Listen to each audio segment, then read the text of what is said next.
This is a story that could begin with friends like these who need enemies.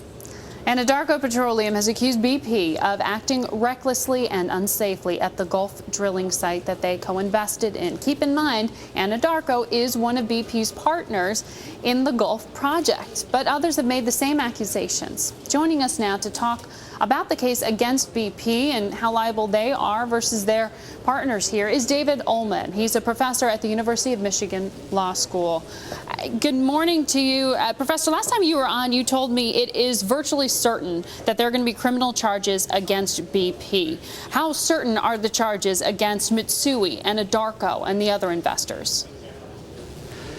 Oh, that's much more of a question mark, Margaret.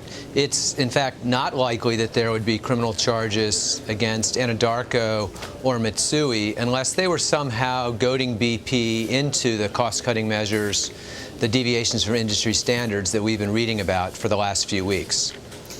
Well, we hear now, the worst-case scenario from BP is that 100,000 barrels of oil could be coming out of that well right now. That's more than 20 times what the original estimate was. I mean, how much of a sense of the worst case legally do you have at this point for BP if they are the ones who remain primarily in the crosshairs, as you say? Well, BP is the primary target here. From a criminal standpoint, the government will be looking hard at BP. They'll also look at Transocean. They'll also look at Halliburton. And they'll certainly explore BP's relationship with Anadarko and Mitsui.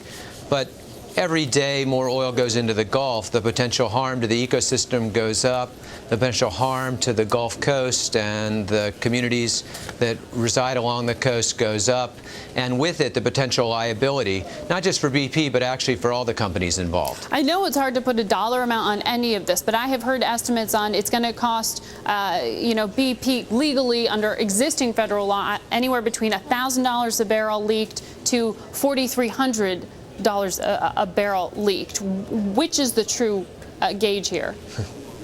Well, there's actually two different ways that BP is going to have liability for penalties here. The first way is criminal penalties, which we talked about just a moment ago. And there, BP's liability is twice the losses associated with the oil spill, literally into the tens of billions of dollars.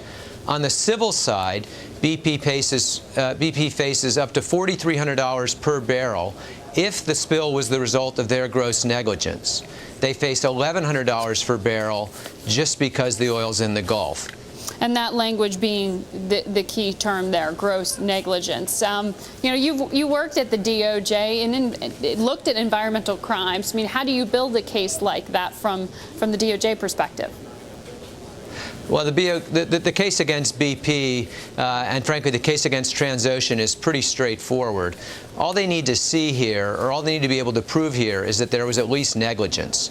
And, we don't know whether there was gross negligence, but that's not the term that applies on the criminal side. On the criminal side, if BP and the other companies involved were negligent in their drilling of this well, if they failed to exercise the care we would have expect of a reasonable company, a reasonable person is the standard, but a reasonable company in the circumstances, then they're negligent. And I just don't think the government's going to have a hard time concluding that they were negligent and therefore bringing criminal charges in this case.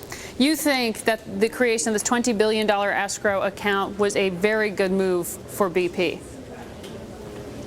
The $20 billion escrow account was a good move for everybody, and the first good news for the communities along the Gulf in 2 months. $20 billion is now set aside to compensate victims for their losses. That's good for the communities along the Gulf. That's good for the President of the United States, who I think showed real leadership on this issue. And it's good for BP, which makes a down payment on the claims that will be brought against it and puts itself, frankly, in a much better light as this case goes forward. All right. So perhaps one positive step forward, all relatively speaking. Thank you for your perspective, Professor, for joining us this morning.